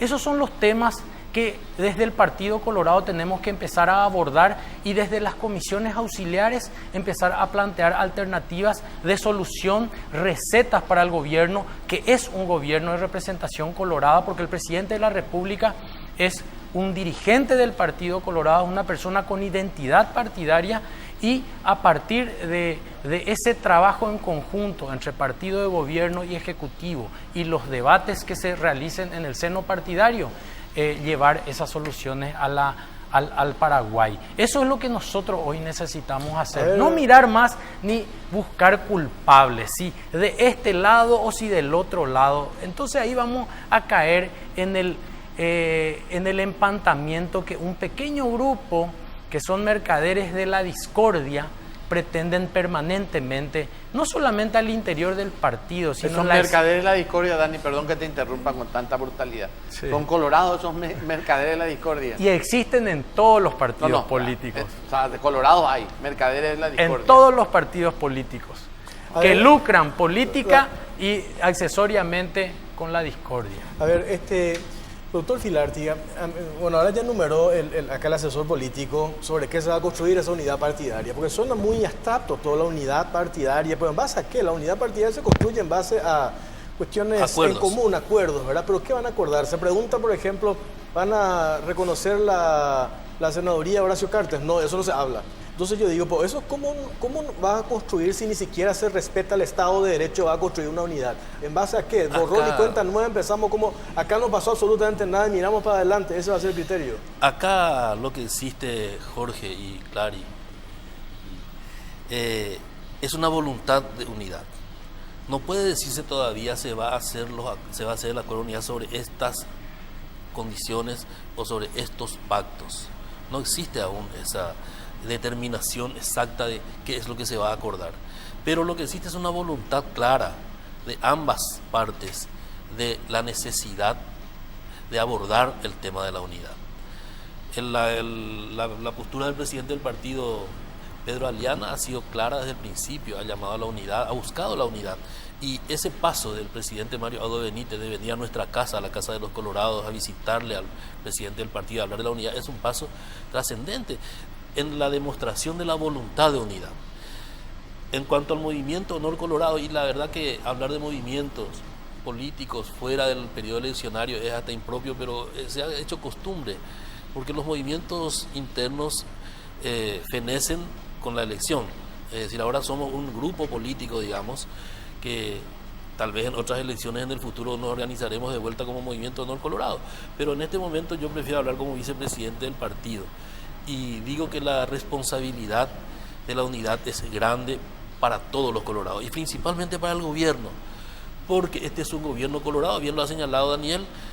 Mario Abdo Benítez fue nada menos que vicepresidente de la Junta de Gobierno del Partido Colorado. Él no es un afiliado más, es un militante activo y un dirigente del partido. ¿Y qué mejor circunstancia podría darse que tener como soporte del gobierno colorado una junta de gobierno integrada, una junta de gobierno que trabaje armónicamente? No digo unidad como que si fuese uniformidad, pero en los propósitos fundamentales que constituya la junta de gobiernos, se constituya en el órgano de la política del gobierno, como debe ser, porque finalmente el Partido Colorado es el partido de gobierno, y son esas cuestiones las que deben afinarse en una mesa donde se priorice el interés del partido y no el interés de las personas. Tengo que dar una pausa, doctor. Yo quiero saber a la vuelta, Clary, ¿quién dio el primer paso? ¿Fue Colorado Añetete, fue el presidente de la República o fue el presidente de la ANR? ¿Para qué te sirve eso? No, y sirve para ver quién dio el primer paso, quién realmente quiere. Yo después le voy a mostrar a Dani Centurión la tapa de la nación que hiciste hoy. Quién quiere la unidad, porque ¿sabes? Lo que a mí me dijeron, que en realidad a partir de estos 2 meses del gobierno de Mario Abdo Benítez, con más goles en contra que a favor, según percepciones. Entonces hay una interpretación de que necesitan la gobernabilidad, finalmente, el oficialismo, eso significa aliados del otro sector interno para poder trabajar en conjunto. Entonces ahí se da ese acercamiento. Entonces quiero saber si eso es real, por eso es importante quién dio el primer paso. A la vuelta de la pausa, ya venimos.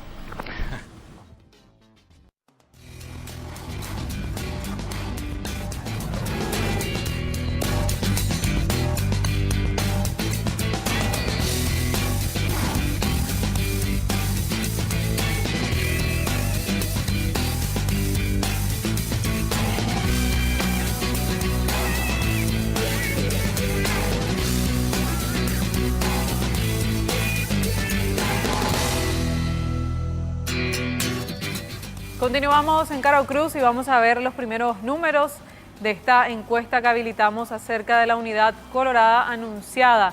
Según la gente, se va a dar en un 38% por un pacto de impunidad, en un 36% por la gobernabilidad, en un 21% por la continuidad de la ANR en el poder y finalmente solo un 5% por la visión país. 5% visión país, eso que dijiste, Dani, de esos números de la cantidad de jóvenes que no estudian, que ni trabajan. ¿Qué se instaló? Esto esto es una encuesta en Twitter, ¿verdad? Lo digo nomás, 38% pacto de impunidad. ¿Cómo bajás eso? De la percepción, digo, de la gente. No, y es importante seguir la línea, por eso yo celebro la declaración de hace unos días del el expresidente Cartes, donde también mencionaba de que existía un compromiso firme de parte de su liderazgo a la no impunidad. Acá tenemos que dejar que la Administración de Justicia haga lo suyo. Tiene que terminar la impunidad en el Paraguay. Reitero, mucho daño le hizo al país. Y hoy la justicia tiene esa libertad. La diosa Astrea vuelve a tener la venda y la espada en su mano, no el mazo y sin vendas donde era utilizada para golpear adversarios políticos o económicos en algún momento. Eso está terminando y tenemos que transitar eso. Referías, Jorge, y quiero detenerme ahí un segundo, de que hablaba creo que de goles en contra de Mario Audo por la percepción. Yo quiero trasladar eso a los primeros 100 días de gobierno de Horacio Cartes. Decía Ismael Cala en uno de sus congresos donde yo participé, ¿verdad? Ahora tenemos a mano las informaciones en tiempo y lugar donde se nos antoje, que es el Google, que nos ayuda muchísimo. Y sencillo, miremos lo que representaban los primeros 100 días de Cartes en su gobierno y apenas el 23% decía bueno, calificada de bueno, y un 3% de muy bueno. El resto era regular, malo y muy malo. Nosotros estamos a poco más de 50 días de haber asumido este gobierno. Siempre es complejo el inicio del proceso por todo lo que representa. Se ingresa dentro del último cuatrimestre del año, donde generalmente los presupuestos están construidos, las instituciones ya han utilizado el mayor porcentaje de su ejecución.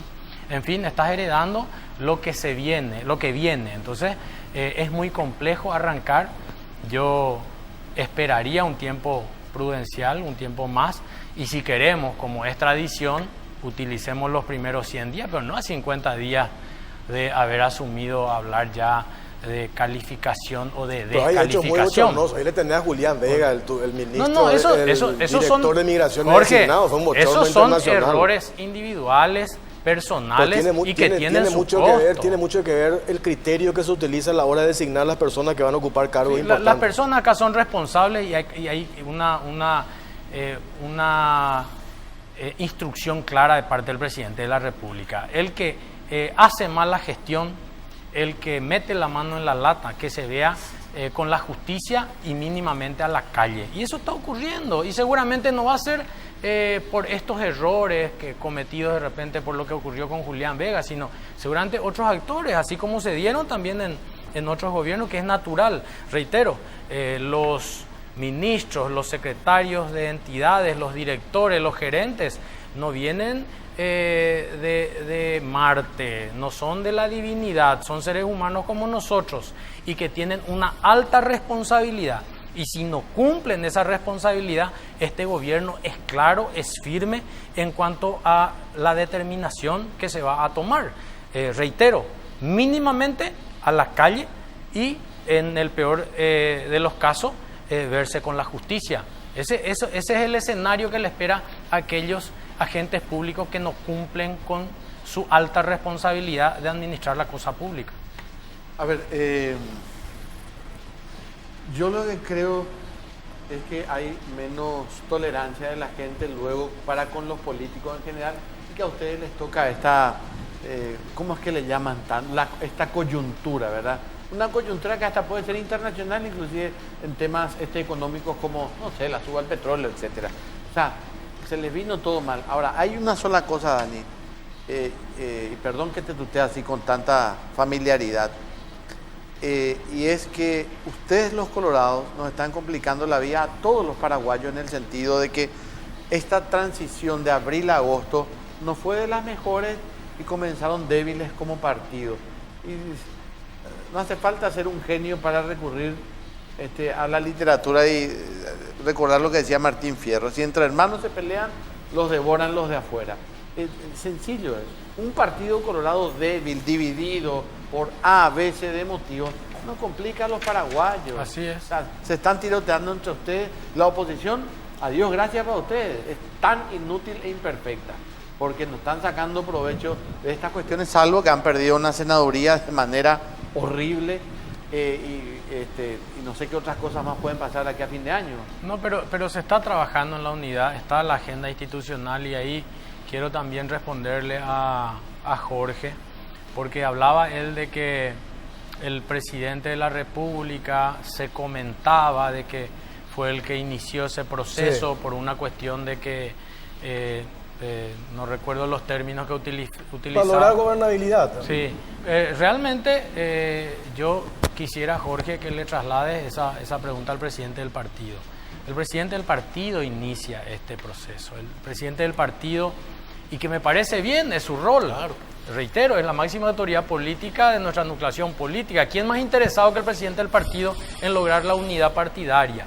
Él inicia ese proceso y se le puede trasladar a él esa consulta, reitero, con distintos referentes del partido, de varios movimientos internos, y él lo busca al presidente de la República y ahí se provoca esa reunión, pero con un claro compromiso también del presidente de la República al presidente del partido, de que va a contar con él en el lugar y en el tiempo que él requiera, buscando esa unidad partidaria dentro de una agenda institucional. En eso fuimos claros. A ver, doctor Darío Filártiga, vaqueanos en la política, Calea Laverna, Silvio Beto Velar, van por 20, 25 años de periodo parlamentario. Las veces que hemos hablado con él en Radio 1 nos decían, hemos visto experiencias, gobiernos anteriores colorados, que si se arranca dividido es muy complicado, no funciona esto. ¿Cómo es que no se leyó o no se lee todavía en el interior del partido de gobierno esa necesidad de unidad? Me dirá ahora, es la iniciativa de Pedro Aliana de buscar ese acercamiento, pues ¿cómo es que no se hizo esa lectura que referente a Añetete, los dos que mencioné no son precisamente cartistas, ¿verdad? Sin duda, gente de mucha experiencia y de mucha trayectoria en nuestro partido, ambas personalidades que nombraste. Ahora, lo bueno es que ahora sí se está hablando de la unidad, de que hay una voluntad de unidad. Pero ¿en base a qué, doctor Filártiga? Y en base justamente... Usted tiene el monotema del juramento del No. juramento Horacio. Nosotros no planteamos el juramento del presidente. Es más, el presidente saca ese tema de cualquier agenda que pueda conflictuar una reunión. No, él no está obsesionado por jurar. Le corresponde, claro que le corresponde. Pero obvio que sí. Y reivindico el derecho que él tiene de que se cumpla la voluntad popular de jurar. Pero con una chambonada de nuevo que le va a que caro al país en algún momento. No es ninguna condición en absoluto. Ahora, hay cosas que, por ejemplo, ayudarían mucho al proceso de unidad. Por ejemplo, el respeto a los funcionarios públicos. Hay persecución. Yo no sé si puede llamarse persecución, pero hay mucho marginamiento y hay mucha sustitución irregular, injusta. Hay muchas denuncias y en eso los ministros y los jefes de reparticiones le pueden dar una buena mano al presidente Mario Abdo Benítez en impedir o remediar ese tipo de situaciones que crea es urticante en el seno del Partido Colorado, que funcionarios de carrera, por ejemplo, sean manoseados, sean suspendidos, sean trasladados, sean reemplazados de una manera absolutamente injusta. Si esa conducta se corrige, va a ser un aporte importantísimo para el espíritu de unidad. Y así también que los que no estamos en el movimiento oficialista tengamos un espíritu de colaboración con el gobierno, porque de eso se trata. A nadie conviene, y menos al Partido Colorado conviene, que fracase el gobierno colorado de Mario Abdo Benítez. Nosotros somos, y más todavía en nuestra situación de directores partidarios, nosotros somos responsables de la suerte del partido por voluntad del pueblo, que nos votó para ejercer estas funciones. Somos los más interesados en lograr un gobierno colorado exitoso. porque eso no solamente va a ser para beneficio de la ciudadanía, sino que va a servir de plataforma para posteriores elecciones y para que el Partido Colorado tenga la chance de nuevamente triunfar en elecciones. ¿Puedo poner un ejemplo, doctor Filártiga? Ahí nomás, ya que estamos con alguien de Asunción, un asunceño. 2020, por ejemplo, tienen en bandeja Asunción, con este desastre que es Ferreiro, en bandeja. Y hay muy buenos candidatos en el Partido Colorado que pueden ser, no sé, del lado de usted está, creo que Peña en algún momento ya tiró su globosonda, esta chica que ustedes le tienen como algo gigante, Soledad Núñez, todo bola también. Y de este lado, por ejemplo, Dani Centurión y otros. Si el Partido Colorado no recupera Asunción ahora, va a ser la señal de que siguen divididos. Y depende mucho de la madurez con que se maneje la cuestión del Partido Colorado. Pasa por el respeto a la Junta de Gobierno, que se respete a la Comisión Ejecutiva, que las negociaciones, en el buen sentido, se realicen en el seno del Partido Colorado y no fuera de él, que se respete la institucionalidad. Esas son las bases para que una negociación o un acuerdo de unidad sea productivo. Yo recuerdo que ni siquiera podemos hablar ahora de una división en el Partido Colorado porque hay una sola Junta de Gobierno. El Partido Colorado en toda su historia sufrió varias divisiones muy fuertes. Ahora precisamente en este mes se van a cumplir 63 años del famoso reencuentro partidario del 55, que reunió a los antagonistas históricos que eran los democráticos y los guiones en una sola Junta de Gobierno, y esa unidad sirvió para respaldar un gobierno que duró casi 30 años. Es decir que la unidad es una aspiración, es una necesidad, y nosotros somos responsables de alcanzar. Bueno, esa pero unidad. usted me menciona un dato histórico, doctor Filártiga, donde también hubo rezagados en esa Junta de Gobierno que instauró una figura conocida como la unidad granítica. Pero yo también le voy a recordar entonces un dato histórico. Cuando coparon los del cuatrinomio de oro la Junta de Gobierno y los tradicionalistas se fueron también, que es lo que más o menos pasa ahora. Ellos no participan de ninguna sesión, se van todos. ¿Me explico, doctor? Sí, por eso digo, es un partido grande, son 131 años de historia, ha tenido sus conflictos, sus grandes aciertos, sus grandes dificultades, pero esta es nuestra hora. De los que tenemos la responsabilidad de dirigir el partido, esta es nuestra hora de unir al partido en un gobierno colorado. ¿Qué le van a dar a los de Añetete de la composición ejecutiva de la Junta de Gobierno? Y yo no tengo la autoridad para determinar. Es vicepresidente, doctor Filártiga, pero de por hecho Dios. se le ofreció la vicepresidencia a ellos. Ok, una vicepresidencia. Sí, se le ofreció de entrada. En fin, pero al revés, ellos lo que tienen que dar. Si ellos son un poder, ¿qué le va a pedir a ellos? Ellos manejan la Junta de Gobierno, ese papá. Junta de Gobierno. No manejan el país. Pero independientemente de los cargos, rescatar para el Partido Colorado la conducción política de la Junta del Partido Colorado, que se converse en el seno del partido, que sea la Comisión Ejecutiva protagonista, que sea la Junta de Gobierno protagonista y que vayan los actores a la Junta de Gobierno a dirimir las diferencias y a afinar las coincidencias. ¿Carte va a ser el candidato a presidente del partido? No, él no habló de eso. No. ¿Y vos vas a ser candidato a intendente? No, quiero... Mira que lo que vos decís, Clary, tiene mucha fuerza, lo que dice Jorge tiene mucha fuerza. Yo quiero dejar bien en claro, mi posición es quedarme, quiero ayudarle al presidente de la República estos 5 años. Sí, pero no te lleva gratis. Quedarme a ayudarle al presidente de la República y como él dijo en su discurso inaugural, no, lo más importante no es ser aplaudido al ingresar al gobierno, sino cuando uno sale del gobierno. Y yo quiero salir aplaudido con él del Palacio de Gobierno. Ese es mi objetivo político. Ahora quiero más, si tengo unos segundos. 2 minutos. No, porque se habló, el doctor Filártiga refirió habló de persecución y de repente se escuchan. Sin embargo, nosotros tenemos directores que hoy están como presidente de entes, que estaban como directores en el gobierno anterior, hoy presidente de ente, el caso de IPS. Tenemos presidentes de entes que estaban en Capasa, hoy están en la Secretaría en Ojeda, Iván Ojeda, en la Dirección de Estadística y Censo. Tenemos en el Ministerio de Hacienda de 3 viceministerios, 2 fueron confirmados. Tenemos la Secretaría de Emergencia Nacional con rango ministerial, donde continúa el mismo secretario ministro. Y así tenemos varios ejemplos. Ahora, tenemos aproximadamente 100 instituciones, 80 a 100 instituciones entre ministerios, secretarías, entes descentralizados, autárquicos, y de los cuales se desprenden casi 1000 direcciones generales o cargos gerenciales. Puede ocurrir de que alguna de las autoridades cometan alguna injusticia con funcionarios, con humildes funcionarios que trabajan, que cumplen. Pues son sectarios los perros, ¿no? Y por supuesto, y también, sí, claro, puede ocurrir eso, pero el mandato del presidente de la República es no a la persecución, si nosotros sufrimos eso.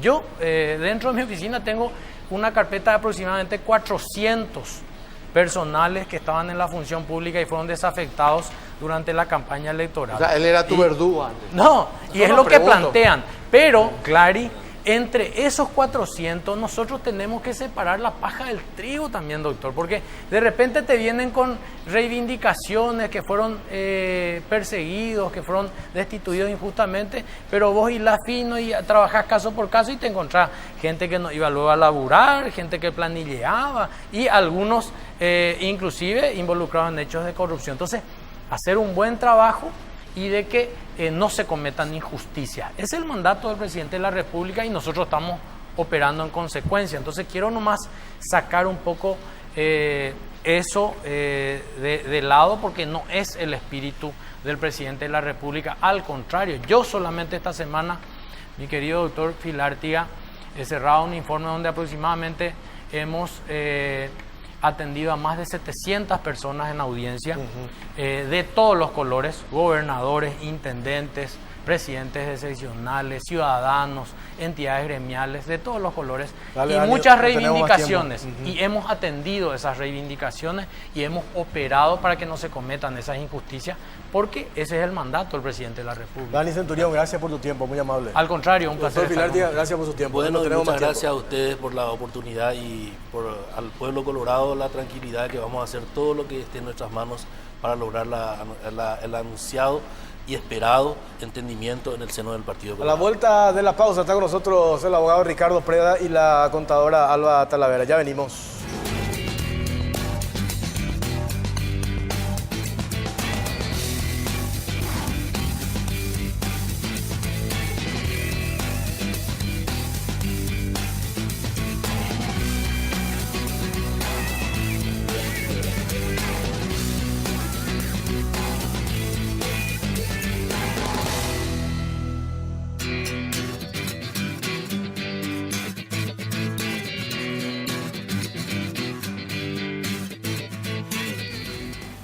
Bueno, ya empezamos nuestro tercer tema de la noche acerca de la situación de Zacarías Irún con respecto a estas investigaciones de la Fiscalía y esta realidad que se da luego de una posible evasión de impuestos. Pero los detalles en el siguiente informe.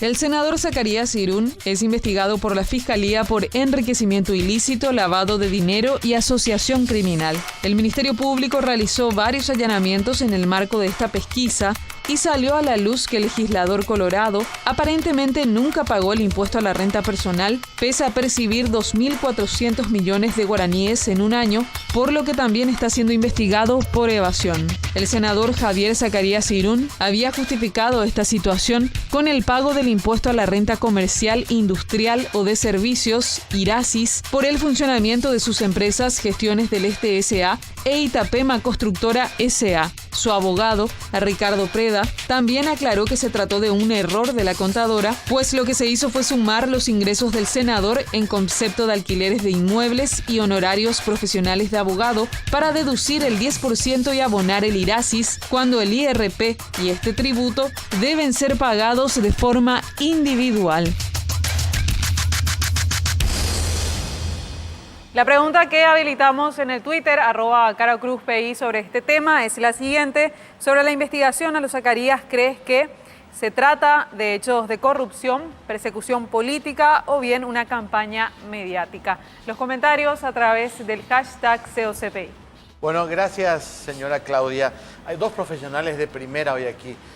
Uno es abogado, Ricardo Preda, defensor de Javier Zacarías Irún, y la otra es integrante del Consejo del Colegio de Contadores del Paraguay, la licenciada Alba Talavera. Voy a comenzar por la dama.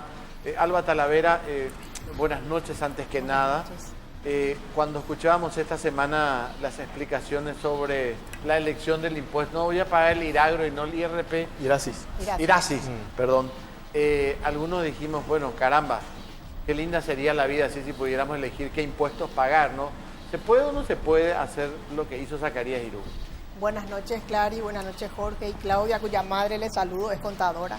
Muchas gracias. Soy una mujer bendecida porque antes de venir en otro canal, yo también ya hice declaraciones, ¿verdad? Y acá el doctor más o menos me trató de boca de ganso, de que hablo de balde, ¿verdad? Y yo quiero presentarme un poquitito. Yo soy especialista en tributación, soy catedrática con concurso ganado de la Cátedra de Tributación 2, tengo 2 concursos ganados. Fui presidenta del Colegio de Contadores durante dos periodos, ¿verdad? No hablo de boca de ganso, traigo acá mi libro, porque estoy hablando de una presunción de derecho en donde no se admite prueba en contrario. Es decir, hay que mezclar las cosas. Yo jamás voy a hablar, le respeto mucho acá al doctor, de lo que es la parte procesal penal, porque no entiendo absolutamente nada de la parte jurídica. Pero sí voy a hablar con propiedad de algo que me compete. Yo en ningún momento hablé de que su defendido es un evasor, que es un defraudador. En ningún momento dije eso. Yo lo que estoy explicando, simplemente digo, no se puede dejar de decir, no, mi contadora tuvo la culpa, no, mi contadora se equivocó. Pero ¿qué clase de contadora lo que tiene entonces, verdad? Como un senador Zacarías Irún, cuyo ingreso, 18.705 millones, y en el otro canal estaba mostrando, porque mostró, acá el doctor está presente, mostró cuál es su cantidad, ¿verdad?, de activos fijos o de planta. ¿Qué son activos fijos o de planta? Son lo que se compone de mis aviones, de mis inmuebles, etcétera, etcétera. El senador estaba hablando de que él tiene un inmueble que heredó de su papá, que fue de 200 millones de guaraníes, que él no compró. Él no compró eso, porque su papá le heredó a él, ¿verdad? Punto número 1. Punto número 2, yo no sé hoy cuánto vale su inmueble, porque voy a hablar de boca de ganso. Ahí sí que seguramente que voy a errar bien grande. Para eso están los peritos contables. De eso yo no puedo hablar. Yo no puedo saber hoy cuánto vale su inmueble. De lo que sí puedo hablar y con propiedad, es decir, de que el IRASIS es una cosa, es una actividad comercial en donde la definición de la ley 2421/04 dice de que hay combinación de capital y trabajo y no hay que confundir con lo que es el IVA, ¿verdad? En donde predomina el factor trabajo. Hay servicio personal en donde se liquida en forma mensual el IVA. Y eso ustedes saben, los periodistas, porque ustedes presentan mensualmente su IVA. Y cuando yo paso el rango incidido, que para este año, ¿verdad?, es de 97 millones, y para el año 2012 comenzó con 120 salarios anuales, que eran de 198 millones. Entonces, ¿cómo yo no voy a saber si yo digo, yo la verdad que mi plata tuve a través de mi prestación de servicio personal, ¿verdad?, como abogado? Entonces yo en el año, en agosto del 2012, cuando comenzó el IRP, yo ya me tuve que haber inscrito. Si yo tuve plata ya a través de mis servicios personales, es lo que dice el senador. Yo no sé si es cierto, no sé si es cierto, ¿verdad? Y no puedo mezclar pues, el IRASIS con el IVA, porque el decreto 6359 que habla del IRASIS, habla de qué gastos puedo utilizar en el IRASIS, porque el IRASIS, ¿quién puede llevar? Las empresas que pueden ser unipersonales o pueden ser también sociedades que se denominan personas jurídicas, ¿verdad?, que pueden ser SA, SRL, comandita, etcétera, etcétera. Eso tienen ciertos tipos de gastos nomás que pueden utilizar. Y eso está tipificado en la ley, acá, en la ley está. En el artículo 8 dice, estos gastos podés utilizar como gastos. Y en el IRP me habla de otros tipos de gastos, ¿verdad? Y quiero decirle acá al doctor que yo participé, gracias a Dios, y puedo hablar con propiedad, en estos días, con el tema del decreto 6560/18, que comenzó a aplicarse este lunes, con el viceministro Fabián Domínguez, con quien me une una gran amistad, gracias a Dios, ¿verdad? Sin embargo, con la doctora Marta González, que nos persiguió a todos, inclusive a ustedes, los periodistas, y a todos, me llama la atención, ¿verdad? Porque nosotros, todos los profesionales universitarios, tenemos una obligación mensual, ¿verdad?, de decirle, enviar un informe a través de un decreto, en donde nosotros le decimos, las personas que prestan servicios con nosotros, le decimos las contadoras, en nuestras empresas, ya sean la inmobiliaria que él tiene, ya sean sus alquileres que él tiene, porque él tiene Alquiler, muy bien, perfecto. ¿Qué paga? Irasis, muy bien, perfecto, paga Irasis. Ahora le pregunto, en ese Irasis que él está pagando, tuvo que sacar mensualmente un salario, ¿verdad? Ah, no, yo no saco los salarios porque resulta ser que yo vivo de mis honorarios de abogado. Perfecto, pero ese ya es servicio personal. Pero con el Irasis, ¿verdad? También saco de ahí mi plata. Muy bien. ¿Y qué sacas también? Y yo en mi inmobiliaria, en una SA, puedo sacar dividendos también. Si saco dividendos, el 50% de esos dividendos forma parte para el rango incidido del IRP. Ya me tuve que haber inscrito, ¿verdad? Entonces, ¿qué sucede? Se mezclan pues las cosas y entonces es una afrenta a los profesionales contables que entendemos. A usted puede ser que le engañe, pero a los profesionales contables que no nos va a engañar. A ver, doctora, ahí, por favor. Ricardo Preda, ¿qué decía esto que está exponiendo la contadora Alba Talavera? Bueno, primero buenas noches a Claudia, a la licenciada Talavera, a Clary, a Jorge y a la audiencia de Caro Cruz.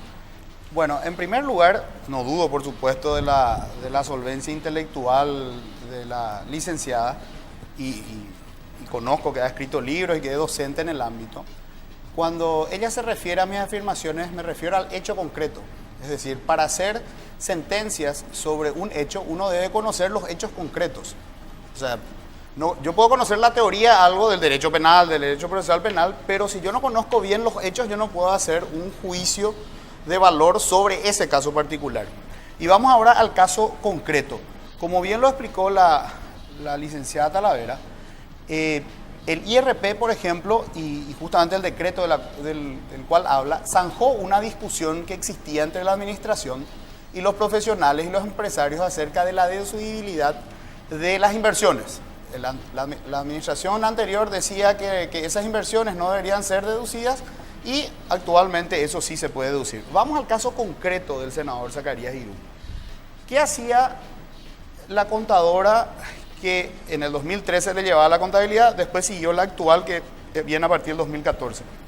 En su declaración de IVA, y aclaro, no tiene una SA que se dedica al ramo inmobiliario, o sea, esa es una cuestión que dijo la licenciada, justamente eso es lo indicar, es conocer el caso para hablar sobre el caso concreto. Él tiene una unipersonal bajo su RUC, entonces su declaración de IVA, ¿qué contenía? Y esto lo sabe bien la licenciada. Contenía, por un lado, sus ingresos grabados al 10%, que son las de abogado.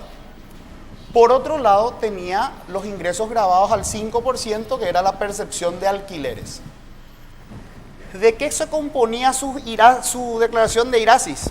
En el rubro ingresos, lo que hacía era sumar el ingreso percibido como abogado y el ingreso percibido como alquileres. Entonces, al final del año, sumaba todos los ingresos como abogado y todos los ingresos por alquileres. Y eso era su ingreso que declaraba para luego liquidar el Irasis. Si usted le pregunta de manera concreta a la licenciada Talavera si el señor Zacarías Irún debía haber pagado Irasis por sus ingresos como abogado, ¿cuál sería la respuesta? ¿Puede responder Alba Talavera? No? Como abogado, acá le voy a responder, yo enseño tributación, entonces le quiero comentar. Él como abogado, vamos a suponer que él tenga una empresa unipersonal. La pregunta concreta, ¿él tendría que pagar sobre sus ingresos como abogado Irasis? IVA tiene que pagar. No, ya pagó el IVA. No sé si escuchó lo que yo estaba explicando. No tiene que pagar Irasis, es una pregunta tonta. No tiene que pagar Irasis. Bueno, si yo le digo, y usted conoce el caso concreto, que él pagó Irasis sobre ingresos de abogado. ¿Puedo responder técnicamente? Porque él me quiere marear, ¿verdad? Yo quiero hablar tributariamente hablando. Yo le estoy hablando del caso concreto. Lo que pasa es que acá viene la discusión y a eso me refiero con la honestidad intelectual. Yo puedo conocer mucho la teoría y puedo conocer mucho de los casos prácticos. La práctica es lo que yo quiero hablar, la práctica. Por eso es que hay que respetarse, Le explico, de los casos prácticos. Si usted va a hablar, yo entonces no voy a hablar. Yo me voy a retirar y usted no es el que va a hablar. Que yo expongo.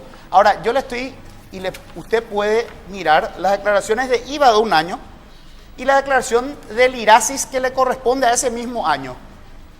Y sume y va a ver que la contadora declaró la suma de ambos ingresos, y yo estoy de acuerdo, por supuesto que respeto y estoy totalmente de acuerdo con la licenciada Talavera que esto debía ser de la siguiente manera: los ingresos por alquileres debía estar acá en ingresos por alquileres, los ingresos por abogado tenían que haber estado en otro formulario de impuesto a la renta personal. O sea, un error de la contadora. No, tenía que haber declarado cada mes este IVA, Sí. donde sí se puede consignar ambas actividades. Sí, sí, correcto. Tanto el de abogado como el de alquileres.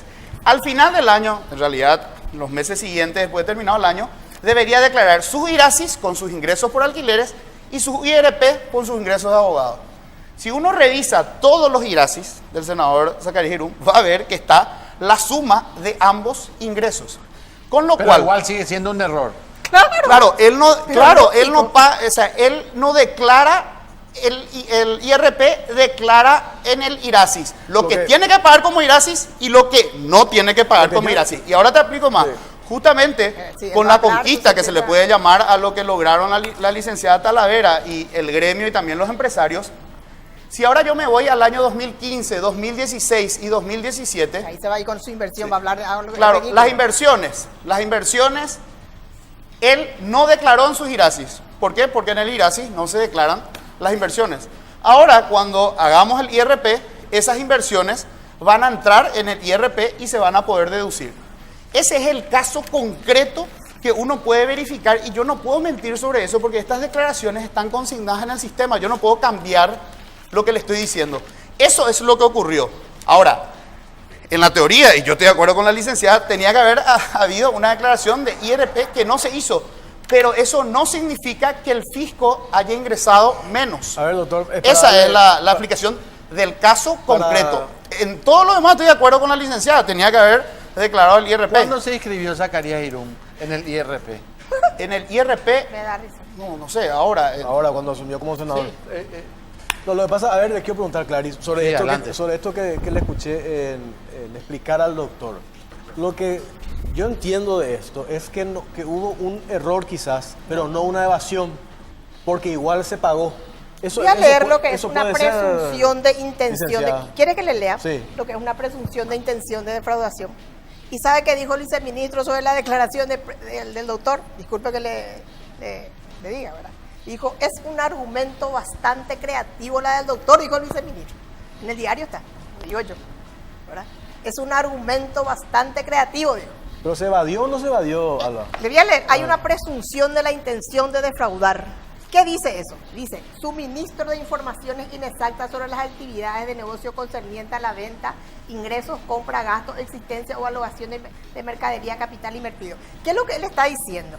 Acá hay que separar, ¿por qué? Porque él tiene que llevar, su contadora tuvo que llevar 2 libros de compra y 2 libros de venta totalmente distintos. ¿Por qué? Porque hay gastos que se pueden meter en alquileres y hay gastos que se tienen que meter en servicio personal. No se puede mezclar la actividad comercial con la actividad personal, ¿verdad? Porque son 2 cosas totalmente distintas. Porque a fin de año su servicio personal no va a pagar IRASIS, pues. Y hay gastos que se pueden meter en IRASIS y gastos que no se pueden meter en IRASIS. Hay gastos que solamente le competen el decreto 1030 del impuesto al valor agregado, artículo 18. O sea, no puede haber una contadora tan estúpida que haga esto. No puede haber una contadora muy estúpida, ¿verdad? Uso tu palabra, esto. Dios mío, hoy le escuché al doctor decir, erró, yo no estoy de acuerdo luego con la contadora. Sí dijo usted en el otro canal, no estoy de acuerdo con esa contadora. Aclaro que le acabo de decir que yo tampoco, yo concuerdo con él en cuanto a... Ahora lo que es esa, que lleva semejante contabilidad, semejante movimiento. Imagínense, yo ahora hablando, discutiendo con un abogado, yo contadora, debatiendo con un abogado. ¿En qué país lo que estamos? La pregunta concreta Yo estudié tantos años para venir acá a discutir con un abogado. Pero la pregunta... Pues díganme a qué país lo que estamos, no entiendo. Sinceramente le digo, no entiendo. La pregunta concreta es, ¿tributó? Ella puede mirar, por eso digo, cuando uno quiere discutir realmente ideas y casos concretos, tiene que conocer todas las declaraciones. Si tributó renta comercial por sus ingresos personales, ¿está mal? Claro que está mal. El tema es, ¿ingresó el impuesto al Estado? Sí ingresó, y eso es corroborable. Corroborable. Yo tengo que ver si usó gastos deducibles, no deducibles, sí, límite de las deducciones, pagó las de más, inversiones, pagó de menos. vamos solamente a los ingresos, vamos a los ingresos. Los gastos deducibles, él no usó las inversiones que hizo. No usó en el IRASIS, no usó en la inversión. Porque obviamente tampoco corresponde usarle en el IRASIS las inversiones. En el IRP sí corresponde usar. ¿Y con qué ingreso hizo semejantes inversiones, doctor? Pero ¿Con qué ingreso? Vamos, Pregunto nomás. sí. Acá Qué viene buena una pregunta ¿Qué ingreso hizo semejante Es una buena inversión? pregunta. Sí, es una muy buena pregunta. Sí, porque- hay que responder, así como yo le respondo, me gustaría que Doctora, usted me responda. un ratito va a responder. No, va a responder. ¿saben por qué es una muy buena pregunta? Porque yo pensaba que la licenciada estaba acá en su calidad de conocedora de la teoría contable, la cual me imagino que es una conspicua representante, pero espero que no esté acá como simpatizante del Partido Liberal y con un ámbito político, ¿verdad? Porque si vamos a irnos acá por los ingresos ¿Qué tiene que y ver acá el egresos... partido? ¿Qué tiene que ver acá el partido? No, porque si vamos a comenzar a decir de dónde quitó, estamos en una discusión contable No, de yo si le él tenía que hablo tributar. No, me Como refiero a persona física yo le estoy hablando, como Licenciada, persona física. Si estamos hablando de si tiene que tributar o no, y usted me sale y dice de dónde quitó su dinero, entonces usted lo que está cuestionando es si él se enriqueció ilícitamente o no. Sí, perfecto, vamos a discutir yo lo eso. que pregunto para ver si cuándo se tuvo que haber inscrito nomás, desde esa óptica, ¿cuándo se tuvo que haber La inscrito? pregunta es la pregunta para usted era la siguiente, por sus conocimientos. Sí. Él, si declaró, por ejemplo, 1.600 millones de ingresos por honorarios profesionales dentro de sus IRASIS, dentro de su declaración de IRASIS, ¿es correcto o incorrecto? Si declaró. Súper incorrecto. ¿A favor de quién?